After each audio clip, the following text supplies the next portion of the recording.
সাম্যতা। সাম্যতা বলতে কি বুঝি? সমান, সবার জন্য কি হবে?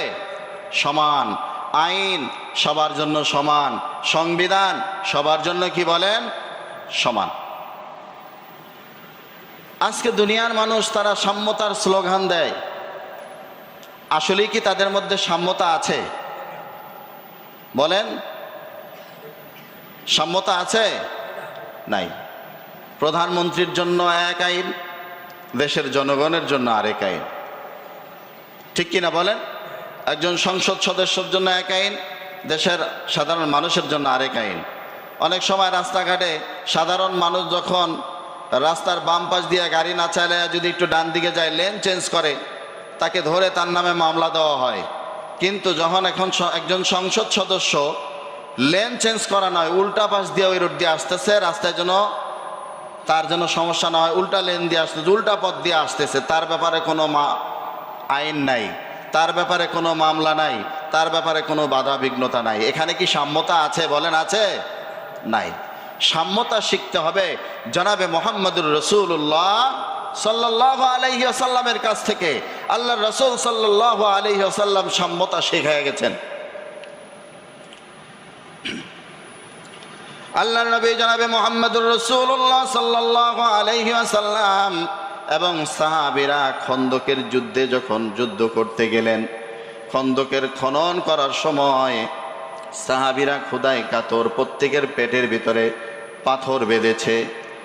বলছে, ইয়া রাসূলুল্লাহ, ইয়া হাবিবাল্লাহ, দেখেন আর পারছি না, কষ্ট হয়ে যাচ্ছে, পেটে বড় ক্ষুধা, পেটের মধ্যে পাথর বেঁধেছি। প্রত্যেকটা সাহাবী আল্লাহর রাসূল সাল্লাল্লাহু আলাইহি ওয়াসাল্লামের সামনে আয়েশা জামাটাকে উঠায় দিয়া বলেন, ইয়া রাসূলুল্লাহ, দেখেন পেটের মধ্যে পাথর বেঁধেছি। আল্লাহর রাসূল জনাবে মুহাম্মদুর রাসূলুল্লাহ সাল্লাল্লাহু আলাইহি ওয়াসাল্লাম বলেন, ও আমার সাহাবীরা, তোমরা কি মনে করো তোমাদের একাই ক্ষুধা লেগেছে, তোমরা একাই কষ্টে আছো? দেখো দেখো, আমার দিকে তাকায় দেখো, আমি মুহাম্মদুর রাসূলুল্লাহ সাল্লাল্লাহু আলাইহি ওয়াসাল্লামের পেটে দুটা পাথর বেঁধেছি। জোরে বলুন সুবহানাল্লাহ। সাম্যতা শিখায় গেছেন জনাবে মুহাম্মদুর রাসূলুল্লাহ সাল্লাল্লাহু আলাইহি ওয়াসাল্লাম। সাহাবীরা পেটে পাথর বেঁধেছে একটা, আর আল্লাহ রাসূল সাল্লাল্লাহু আলাইহি ওয়াসাল্লাম পেটে পাথর বেঁধেছে কয়টা? দুইটা। সাম্যতা ইসলাম শিখায়। কার কাছে সাম্যতার স্লোগান শুনতে যান? এরা স্লোগান দেয় একরকম, বাস্তব চরিত্র হলো আরেক রকম। জোরে বলুন, ঠিক কিনা? প্রকৃতপক্ষে সাম্যতার স্লোগান দিয়েছে ইসলাম, সেটা প্রমাণ করে দেখিয়েছে ইসলাম। নামাজ সাম্যতা শিখায়। এক হি সব মে খড়ে হো গয়ে মাহমুদ ও আয়াজ, না কোই বান্দা রাহা না কোই বান্দা নওয়াজ। একই কাতারের মধ্যে নামাজে দাঁড়ায় গেলেন সম্রাট আকবর এবং তার চাকর আয়াজ। সম্রাট দাঁড়ালেন পিছনের কাতারে, পিছনে আসছে, পরে আসছে, এই জন্য সম্রাট পিছনের কাতারে দাঁড়িয়েছে, তার চাকর আয়াজ আগে এসেছে, যার কারণে প্রথম কাতারে দাঁড়িয়েছে। যখন নামাজের সিজদায় গেলেন, হঠাৎ করে সম্রাটের মাথার মধ্যে চাকর আয়াজের পা লেগে গেছে। চাকর আয়াজ ভয় পেয়ে গেছে, কি না যেন কি হয়ে যায়, সম্রাটের মাথায় আমার পা লেগে গেছে।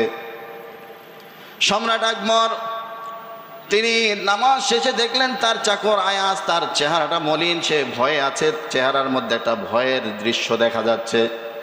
সম্রাট আকবর তার চাকরকে বলছে, আয়াজ, তোমার পা আমার মাথায় লেগেছে, এই জন্য তুমি ভয় পেয়ে গেছো। ভয় পাওয়ার কোনো কারণ নাই। ইসলাম আমাদেরকে সাম্যতা শিখাইছে, নামাজ আমাদেরকে সাম্যতা শিখাইছে। এই নামাজে একমাত্র আল্লাহর হুকুম পালন করার জন্য দাঁড়িয়েছি। এখানে কে চাকর আর কে সম্রাট সেটা দেখার কোনো সময় নাই। জোরে বলুন সুবহানাল্লাহ। তাহলে সাম্যতা শিখাইছে কে? বলেন, ইসলাম। চাকরের পা লেগেছে সম্রাটের মাথার উপরে, বলার সুযোগ নাই, বেটা বেয়াদব, তোর পা আমার গায়ে লেগেছে, আমার মাথায় লেগেছে, এই সাহস পেলে কোত্থেকে? এই ইসলাম এই অধিকার কাউকে দেয় নাই। জোরে বলুন, দিয়েছে নাকি? দেয় নাই। তাহলে আরো অনেক ঘটনা বলতে গেলে অনেক সময়ের দরকার, তিনটা বিষয়ের উপর আলোচনা না করলেই না। তাহলে সংক্ষেপে আর না যায়, সামনের দিকে যাই। তাহলে এক নম্বরে সাম্যতা শিখাইছেন কে? বলেন, ইসলাম। প্রকৃতপক্ষে সাম্যতার স্বাদ যদি গ্রহণ করতে হয়, তাহলে আমাদেরকে ছুটে আসতে হবে কার কাছে? বলেন, কার কাছে? আরো যারা বলেন কার কাছে? ইসলাম ছাড়া অন্য কেউ সাম্যতার স্লোগান দিতে পারে, কিন্তু বাস্তবে সাম্যতার সেই প্রচলন, সাম্যতার সেই স্বাদ অন্য কেউ দিতে পারে না। কি বলেন, পারে? পারে না। বর্তমানে বৈষম্য বিরোধী আন্দোলন হয়েছে, এখানেও সাম্যতা হচ্ছে, সাম্যতা বিরোধী কর্মকাণ্ড হচ্ছে না? দেখেন, যে কথাটা না বললেই নয়, লক্ষ লক্ষ ছাত্র আপনারা জানেন শাহবাগের মোচরে দাঁড়ায় রয়েছে গণভবন ঘেরাও করার জন্য। দেখছেন না গত কয়েকদিন আগে? তখন একজন রাহবারের জন্য তারা অপেক্ষা করছিলেন যে কার নেতৃত্বে আমরা সামনের দিকে এগিয়ে যাব। ঠিক ওই মুহূর্তে, যেটা বাস্তব দৃশ্য আমরা নিজের চোখে দেখেছি, যারা সোশ্যাল মিডিয়ায় অ্যাক্টিভ আপনারা দেখেছেন, ওই দিনের কারফিউ ভেঙে মুফতি সৈয়দ মোহাম্মদ ফয়জুল করিম সাহেব হুজুর তার দল বল নিয়ে ছাত্রদেরকে নেতৃত্ব দিয়া, ছাত্ররা মুফতি ফয়জুল করিম সাহেব হুজুরের পা ছুঁয়ে সালাম দিয়ে লাঠি নিয়ে সামনের দিকে অগ্রসর হয়েছে। এই দৃশ্য অনেকে দেখছেন না? কিন্তু দেখেন, আজকে যে এই যে ইয়া করা হইল, উপদেষ্টা পরিষদ গঠন করা হয়েছে, সেখানে এই যে আলেমদের ভূমিকা ছিল, তেমন কোন আলেমকে, উল্লেখযোগ্য আলেমদেরকে সেখানে স্থান দেওয়া হয়েছে? বলেন, হয়েছে? তাহলে সাম্যতা তারা বজায় রাখতে পারছে? পারে নাই। তাহলে বোঝা গেল ইসলামের হুকুমত তাদের ভিতরে নাই, বিধায় তারা সাম্যতা কায়েম করতে পারেন নাই। যদি সত্যিকারের ইসলামী হুকুমত প্রতিষ্ঠিত থাকতো, তাহলে এখানেও সাম্যতা বজায় থাকতো। জোরে বলুন ঠিক কিনা?